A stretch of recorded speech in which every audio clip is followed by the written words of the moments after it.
semua. Selamat Pagi. Baik, terima kasih atas kesempatan yang diberikan kepada kelompok kami. Jadi hari ini kami akan mempresentasikan hasil diskusi kami dengan judul metode penelitian. Jadi di sini kami buka dengan 3 sesi. Sesi yang pertama sesi pemaparan materi, sesi yang kedua sesi diskusi, dan sesi yang ketiga pengambilan kesimpulan. Baik, kita mulai dengan sesi yang pertama, yaitu sesi pemaparan materi. Pada pembukaan saya, silakan. Baik, saya akan menjelaskan tentang materi kami yang berjudul metode penelitian. Langsung saja, bagian pengertian. Pengertian metode penelitian pada dasarnya merupakan cara ilmiah untuk mendapatkan data dengan tujuan dan kegunaan tertentu. Yang kedua, perancangan metode penelitian. Perancangan penelitian adalah suatu proses dalam melakukan penelitian sosial yang bertujuan untuk mencari jawaban atau solusi terhadap suatu masalah sosial dalam penelitian.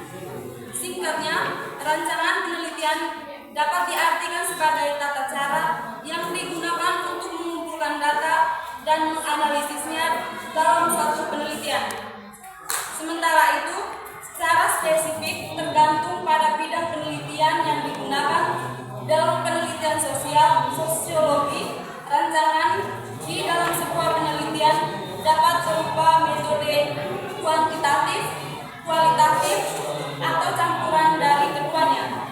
Sedangkan dalam penelitian kedokteran, rancangan penelitian dapat berupa penelitian eksperimental atau observasional. Yang berikut jenis rancangan penelitian. Terdapat beberapa jenis rancangan di dalam suatu penelitian, antara lain yang pertama, rancangan kualitatif. Rancangan kualitatif merupakan rancangan untuk membuat suatu penelitian yang digunakan dalam mengumpulkan data numerik yang dapat diukur dengan angka. Angka-angka tersebut akan dianalisis menggunakan teknik-teknik statistik. Jenis ini biasanya menggunakan sampel yang besar dan representatif dari populasi. Yang kedua, rancangan kuantitatif. Rancangan kuantitatif merupakan rancangan untuk membuat suatu penelitian dengan mengumpulkan data berupa kata-kata, gambar, atau video yang tidak dapat diukur dengan angka. Data-data tersebut selanjutnya dianalisis menggunakan teknik-teknik analisis kualitatif. Yang berikut rancangan penelitian campuran. Rancangan penelitian campuran merupakan rancangan untuk membuat suatu penelitian yang menggabungkan metode kuantitatif dan kualitatif untuk mengumpulkan data dan menganalisisnya. Rancangan untuk membuat penelitian dengan jenis ini menggunakan sampel yang lebih kecil daripada rancangan kuantitatif, namun lebih besar daripada rancangan kualitatif.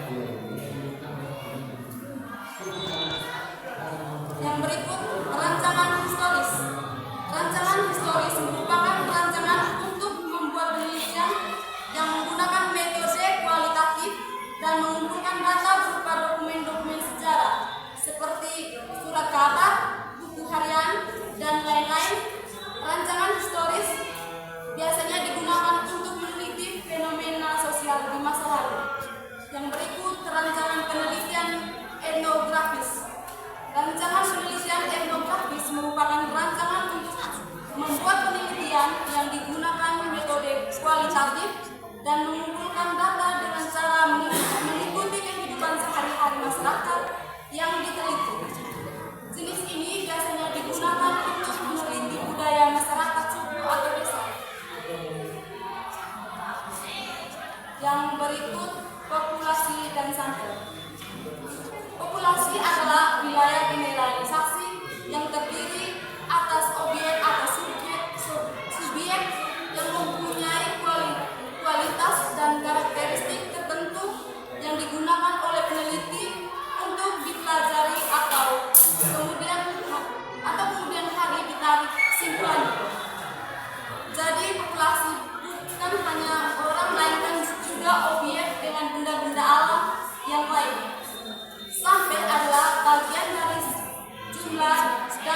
karakteristik yang dimiliki oleh populasi tertentu. Bila populasi besar dan penelitian tidak mungkin mempelajari semua yang ada pada populasi, misalnya karena keterbatasan dana, tenaga dan waktu, maka dipelajari dari sampel itu, kesimpulannya akan dapat dilakukan untuk populasi. Untuk itu, yang diambil dari populasi harus betul-betul representatif atau mewakili. Yang berikut teknik sampling. Teknik sampling adalah teknik untuk mengambil sampel yang akan digunakan dalam penelitian.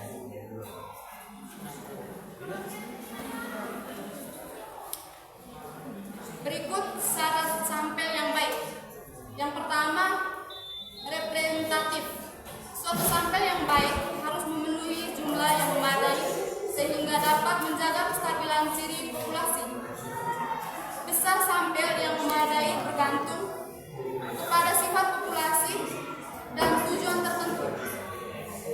Penentuan jumlah sampel bergantung pada faktor variabilitas populasi.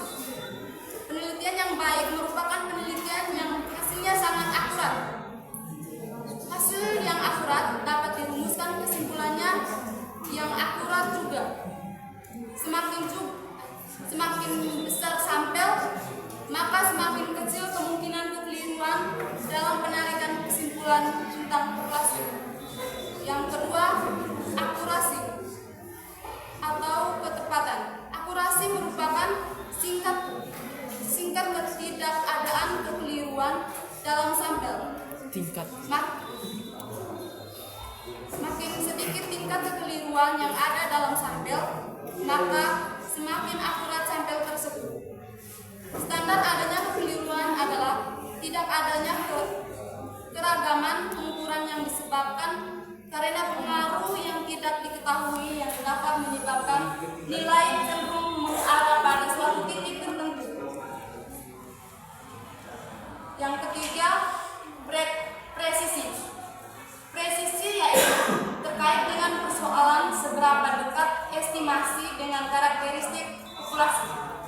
Makin kecil tingkat perbedaan di antara rata-rata populasi, maka makin tinggi pula tingkat presisi kecil sampel tersebut. Presisi diukur oleh singkatan simpangan baku. Semakin kecil perbedaan di antara simpangan baku yang diperoleh dari sampel dengan simpangan baku dari populasi, maka makin tinggi pula tingkat presisinya. Sekian.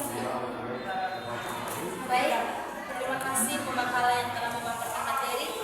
Sekarang kita buka dengan sesi yang kedua, yaitu sesi tanya jawab dan diskusi. Pada sesi ini kami buka dengan dua pertanyaan. Untuk yang bertanya,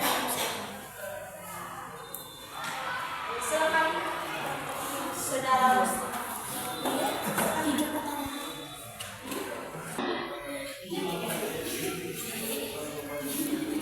Bagaimana cara menentukan sampel yang representatif dalam penelitian?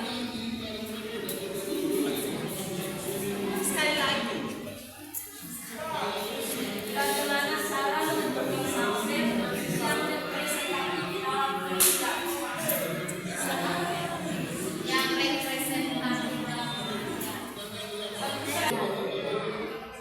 Di situ ada rancangan penelitian sampel.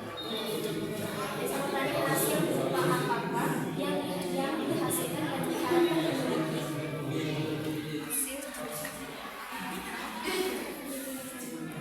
Ia diharapkan peneliti dalam menggunakan metode penelitian penelitian campuran. Terus apa juga kekurangan dari penelitian campuran? Hasil berupa air laut yang dihasilkan dalam menggunakan rancangan penelitian campuran.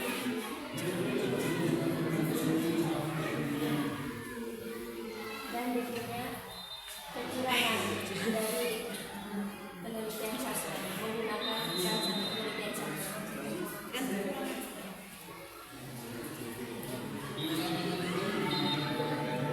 Sekian dari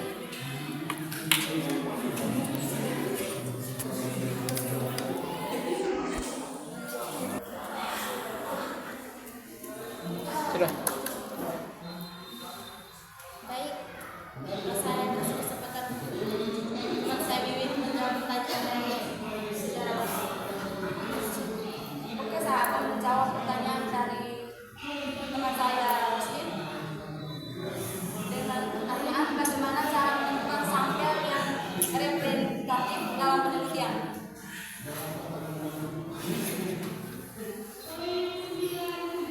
Cara menentukan sampel yang representatif dalam penelitian itu bergantung pada sifat populasi dan tujuan penelitian, terus faktor variabel populasi dan hasilnya yang kurang. Sekian dari Bagaimana saudara bisa ada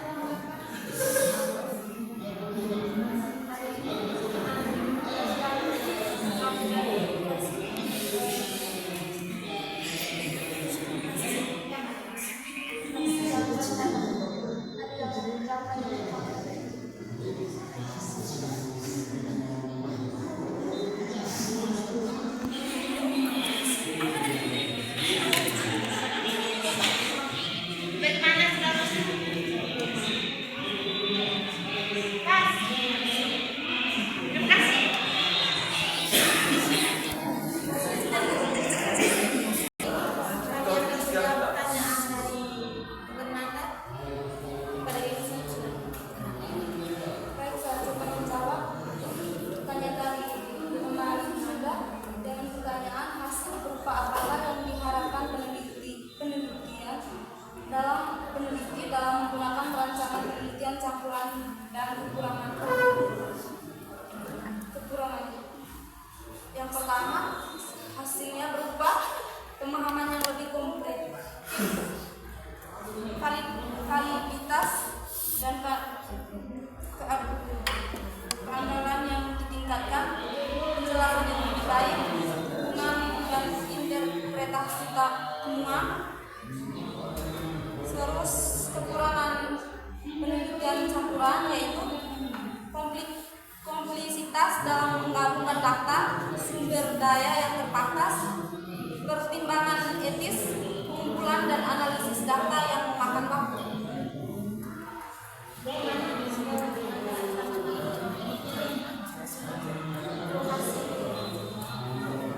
Baik, kami masuk pada sesi yang ketiga yaitu sesi menarik kesimpulan. Baik, kesimpulan. Setiap peneliti mempunyai tujuan dan kegunaan tertentu. Melalui penelitian, kita dapat menggunakan hasil penelitian untuk kegunaan hidup kita, meminimalisirkan atau menghilangkan masalah kognitif. Data yang dikumpulkan harus rasional, empiris, dan sistematis. Teknik pengambilan data melalui populasi dan sampel mewakili dengan menggunakan syarat-syarat dan pengambilan sampel yang baik, sehingga kita dapat menyimpulkan data yang kita ambil dengan baik sesuai dengan kegunaan dan tujuan tertentu. Sekian kesimpulan dari kami.